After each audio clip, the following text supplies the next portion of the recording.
Leading Ideas Talks podcast is brought to you by the Lewis Center for Church Leadership of Wesley Theological Seminary in Washington, D.C. Subscribe free to our weekly e-newsletter, Leading Ideas, at churchleadership.com/leadingideas. Leading Ideas Talks is also brought to you by Leading Like Nehemiah, Rebuilding Together. This 6-session video-based study curriculum lifts up key themes in Nehemiah's witness that can inspire and guide faith leaders today.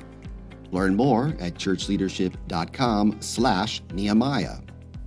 And remember, to stay up to date with the latest church leadership strategies and information, please like and subscribe to this channel and click the bell icon to get updates for new videos. How can churches partner with other organizations to effectively and comprehensively meet the needs of their communities? In this episode, we speak with Glorymar Rivera Báez, Executive Director of Rivera, about the organization's work in Puerto Rico providing services to vulnerable populations and rebuilding communities. Welcome to Leading Ideas Talks, a podcast featuring thought leaders and innovative practitioners. I am Jessica Anschutz, the Assistant Director of the Lewis Center for Church Leadership, and I am your host for this Leading Ideas Talk. Joining me is Glorymar Rivera Báez, Executive Director of Rivera, Remaking Communities with Hope, the nonprofit organization of the Methodist Church of Puerto Rico that provides services to vulnerable populations that are facing emergencies caused by poverty, lack of access to education, and atmospheric, social, and economic events. Thank you so much, Glorymar, for taking the time to speak with me today about Rivera's disaster relief work and community building work. Thank you so much, Jessica. It is a pleasure for me to join this episode, and hopefully the information and our experiences will inspire the listeners of this podcast to do more and join different organizations working on behalf of vulnerable populations in different areas. So thank you so much. Thank you. So, Glorymar, to set the context for our listeners, I want to invite you to talk a little bit about the issues that are facing the people of Puerto Rico today. So why don't you set the stage for us? Puerto Rico is part of the United States. So as a territory of the United States, we face different challenges.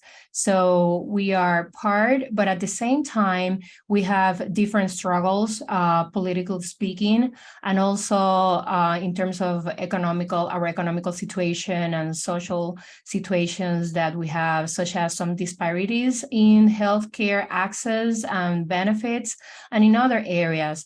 So one of the major things that Puerto Rico has been experiencing, or one of the challenges that we have been working with, is the economical situation. So we have been in an economical recession for more than 10 years right now. So that has put a lot of burden into the families. And according to the statistics, somewhere around 50% of the population of Puerto Rico is living under poverty conditions. So that represents a huge challenge for the families in general to overcome to different emergencies, such as atmospheric emergencies, the COVID-19, and other situations.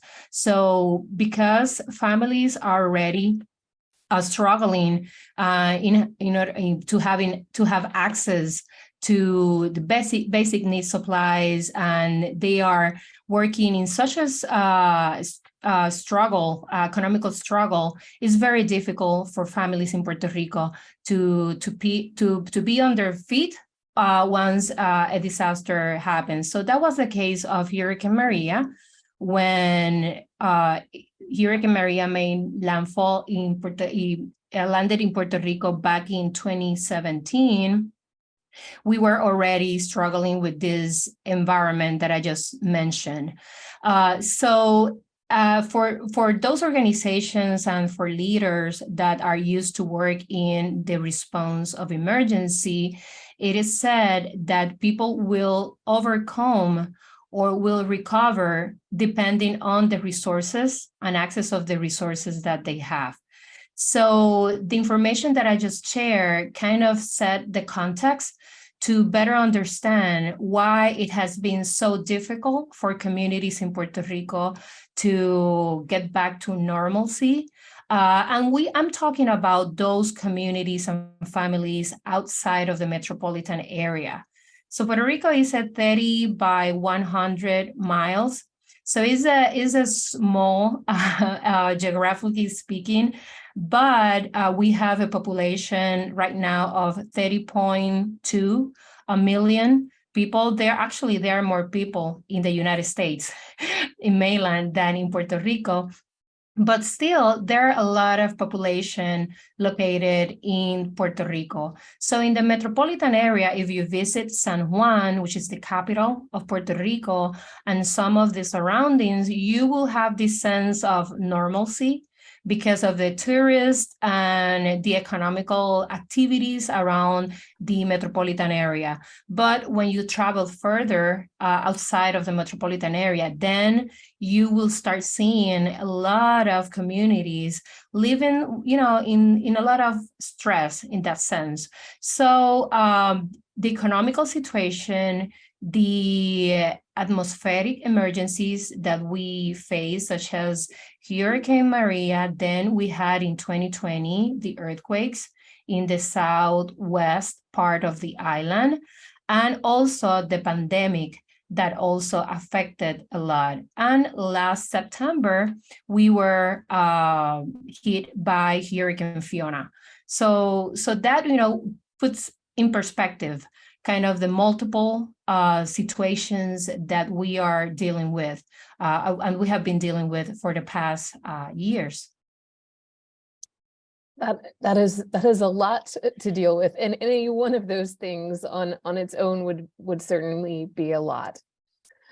As you reflect on the impact of Hurricane Maria on Puerto Rico, how have you adapted and changed REHACE's focus since that time? Well, Rehaciendo Comunidades con Esperanza, which is the Spanish name for this our organization, the nonprofit of the Methodist Church, REHACE, it was incorporated in 2002. So REHACE has a trajectory of 20 years, but the reality is that before Hurricane Maria, REHACE was seen as a ministry of the church. And I say this because sometimes we kind of minimize the work and impact when we use the words that we use, such as ministry, and people tend to see that, a ministry is something that people will do as part of their response, their experience in the church. And even though it was incorporated and it had access to a lot of resources because of its status as a nonprofit organization, the impact that it had was primarily to the inner side of the church. So the work that REHACE used to do before Hurricane Maria was more related to training, creating awareness, working with volunteers, and some access to education through tutoring centers that work in local churches. So that was kind of the work that REHACE was used to do on a yearly basis. After Hurricane Maria, we had a huge opportunity, or we saw it as a huge opportunity to use REHACE as a platform to get access or have access to external resources, financial resources, and to develop the capacity of REHACE to expand the work and better respond to the emergency. So that was, I will say, that the first reality check. We had to make decisions at a fast pace. At that time, the whole island was under a disaster declaration, an emergency declaration. The extent of the damage was very present. We didn't have power, electricity for months, for many months. There were communities that didn't have access to water. The streets were mudslides in the streets. We were experiencing major damages all over in different municipalities, all over, even in the metropolitan area. So we knew that we needed to do something. And in a conversation with the bishop at that time and his leadership team, we saw Rehase as the door to embark in formal conversations with different partners. And we did that. It was a fairly fast. we were managing a lot of information, and establishing priorities was very difficult at the time. So after that, Rehase kind of it was so fast, so rapid, the way Rehase expanded. The way I see it is we were acting like little babies. We were seeing ourselves as with little potential. Maybe, that will describe. But once we kind of shift the way we were seeing the organization opportunity, and after that we expanded, and it was probably in a period of 8 months. Before Maria, we had a deficit operation. Rehase was working under a deficit. And after that, we put everything in order, and we started recruiting people with the fundings that we received. We put a lot of effort in capacity building. So we put in place a strategical plan to respond to Hurricane Maria. And from there, we expanded to the organization that we are right now. So yes, Hurricane Maria kind of set a before and after for Rehase. And for a period of 5 years, we managed a volume of $30 million in direct services. So I think that will exemplify, in a dramatic way, how we saw an organization that was already established. And the key component was that we saw an opportunity. And we took advantage. We said, okay, we need to make some decisions. We have to make it click.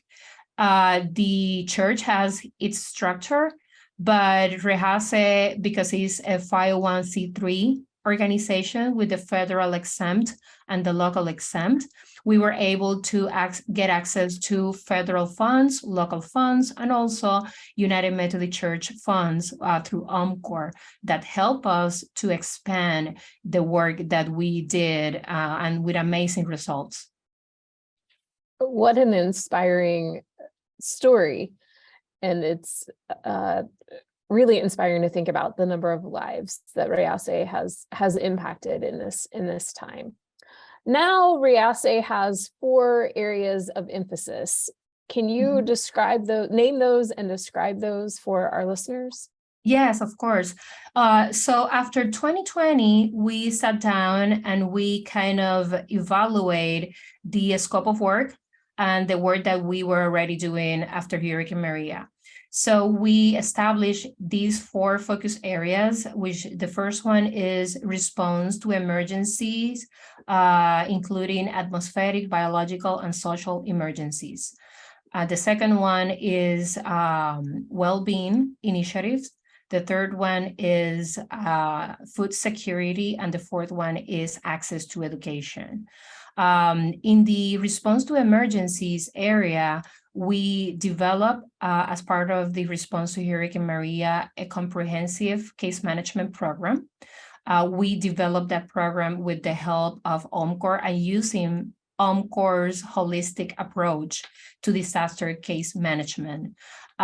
So the OMCOR train, we have a certified trainer, which is our case management director, and we train the case managers in this holistic approach. After hurricane, we ended up last year the long-term recovery program for Maria. And we, at the end of the program, we were able to serve 2,969 families through this comprehensive case management program. And this holistic approach covers a total of 28 unmet needs. So the case managers help families to set or to develop a recovery plan, considering the specific needs that that family have. And the responsibility of a case manager is to connect that family with resources in their community, the municipality, and also we channel the resources that we have and the funding that we receive through different proposals to help that family. In June 2022, we finished with the 2,969 families, and we were able to repair 1,299 houses out of that number.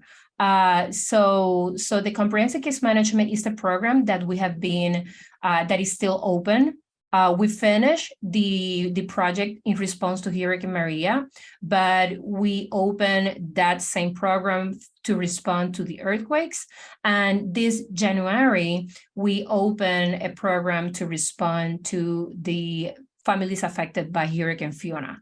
So we have already established a target of the amount of families that we want to serve and the amount of houses that we would like to repair. And we also, in that area, we have 15 collection centers, and the distribution and collection centers are set in they operate or work using church facilities. So we train the coordinators, and the coordinators are basically lay people that they volunteer to provide those services. And we have set up infrastructure for the collection centers. So we have established protocols and guidelines. So that's part of our capacity building efforts. And then in the well-being area, we develop a program that its focus is to provide or equip people in how to deal or cope with the different crises. So we provide psychoeducational workshops and also group therapies sessions for families affected. So our purpose in that area is to provide the skills and the knowledge that people need to better respond to different, the emotional distress and the different crises that they are experiencing. We also work with children and with older adults. So we have different projects in that area, and we also work with the community of immigrants that we have, that most of them are located in the metropolitan area, and they come either from the Dominican Republic or from Haiti. So we have different ministries, and these projects, we partner with local churches and we partner with other nonprofit organizations that are present and are working in these areas. For the food security, we have partnered with the Food Bank of Puerto Rico, the Council of Churches, and also with private organizations that they provide food assistance. So we partner with them. We distribute food vouchers throughout the year, and also food bags or grocery bags to different families at a mass scale. So we provide mass in large amounts we distribute. And for the access in education, we have 4 tutoring centers, and we provide tutoring services, and we have strengthened the tutoring center services with a psychosocial curriculum. So we also give skills and workshops to the children so they have the skills to better respond and not being in a vulnerable situation. So those are kind of the 4 areas and some of the projects that we have in each of them. I really appreciate the comprehensive approach that you all take to addressing the needs of your community. And when I look at a lot of congregations' responses to poverty and disaster relief, they tend to focus on the immediate response to the emergency, food safety, and access to education. And I think we often forget about the wellness piece. Can you say some more about what that wellness piece looks like for you all on the ground? Yes. So when we expanded our projects after Hurricane Maria, we were focusing our efforts primarily in the comprehensive case management, providing direct assistance, and later we developed the construction unit. So we kind of put a lot of emphasis in those areas. After the earthquakes, one of the things that we immediately noticed is that even though people had, their houses were affected, it was very unique because there weren't a lot of structures that were damaged after the earthquakes, but people were staying outside of their houses. So people relocated to sleep, in tents. They didn't want to get back to their homes. And what we immediately experienced was a lack of coping strategies. And the well-being and the mental health was the most affected aspect after the earthquakes. So when we had conversations with other nonprofit organizations and disaster response agencies, everybody across the board said what the people need is emotional care, spiritual care. And that was very evident in across the island. The earthquakes took place in the southwest part of the island, but even in the metropolitan area, people were having trouble sleeping and in their interpersonal relationships and all of that. So we were thinking and we were questioning ourselves, what should we do to respond? Because we didn't have the infrastructure to help families with their repairs, because the houses in Puerto Rico, most of the houses are in concrete. So it's very expensive, is very hard to complete constructions with concrete and that type of materials. So we were thinking, what can we do to help families right away? And what we did was, since we have our case managers are mostly either psychologists or social workers, we kind of made a shift and in their task, and we put together brigades of emotional care, and we send those brigades to the communities that people were sleeping in tents and where people were, in small the clusters or families and the communities. So we started deploying those emotional care brigades. And after that, we kind of sit down and put together, a more formal approach to respond in the long run. And that's how the program Resiliencia Emocional ante un Desastre, which is emotional resilience program. And that was how we developed that program. So we set up a model that incorporates the emotional care with evidence-based strategies to deal and cope, and how to deal with your emotions, always recognizing that they are not good or bad emotions. They are emotions and we need to recognize them.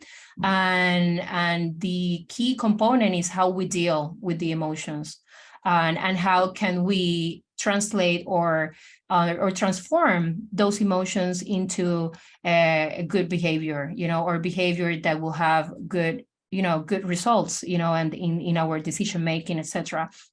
So we incorporated those components, evidence-based components from the psychology area, and also the spiritual care. So for the therapy group sessions, the psychologists will partner with a pastor in some of the sessions. So families or the participants will have both components, the mental aspect, but also the spiritual care. And those therapy groups, they have 5 sessions, so this is fairly small. Is not a long-term, it's not a therapeutical process. So for people that need to receive individual care, we will refer. And we establish partnerships with different organizations that they work specifically in that area. And the other component that we developed was these workshops. And these workshops are either a 2-hour or a 1-hour workshop in which we cover the information about how we deal with emotions, how can we cope in distress, if we are in distress, if we are in a crisis, if we are experiencing an emergency such as an earthquake or a hurricane, etc. And the important thing is these skills are the strategies that we provide to the participants are strategies that they can put in any other context. If they are experiencing a family crisis because they lost their job, they can they can use those strategies. If they are experiencing a marital, or some type of crisis, they can put that in place. So I think that that's one of the areas that is a huge opportunity for church to partner with in the mental health area. And there are different, good programs in different areas. So I believe this is a huge opportunity. And if you pay attention to the statistics in different places, in different states, there is a crisis. The mental health is truly a big crisis. So yes, we have been working at a smaller scale, but the feedback that we have received is amazing. So people really appreciate that type of interventions. Thank you so much, Glorymar, for highlighting the mental health crisis and for sharing just a little bit about how you all are working to respond to that. I hope that it can be an inspiration to our listeners. Our time together is drawing to a close, yet I feel like you have so much to offer and to share with our listeners. I want to invite you, as we close our time together today, to reflect on any words of wisdom you may have for church leaders as they seek to address the needs of their communities. Well, Jessica, I believe that the church, and this has been my experience as a person that grew up in the church. My father is a pastor. So I grew up in the church. I have been working with the church for many years. And I think that we need to adapt to the new realities of the world that we are living. And when I say sometimes people are afraid and they think that by saying that we need to adapt, that will mean that we need to distance ourselves from the words of Jesus and the evangelical approach. That's not what I feel. When I say that we need to adapt is that we need to make sure that the church is relevant to the people.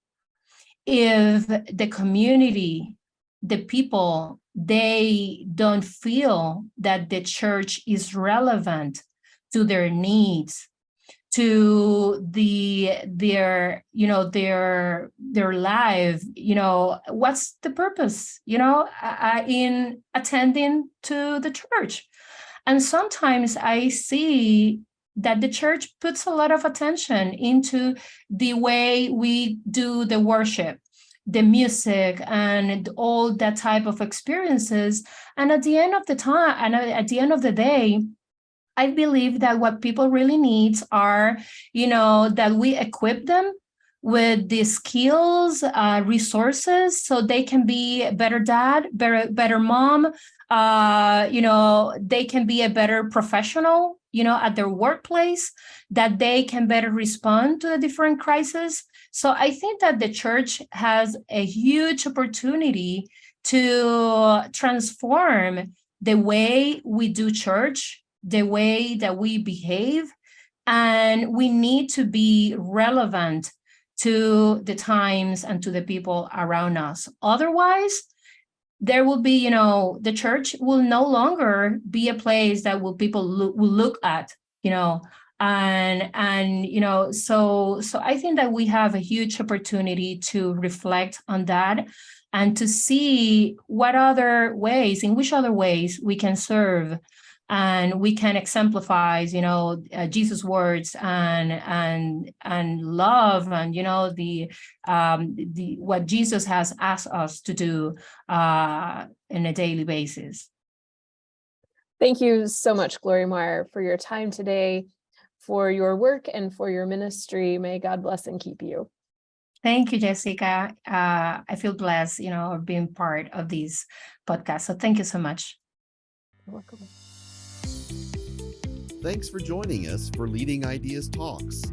Please like and subscribe to this channel and click the bell icon to get updates for new videos.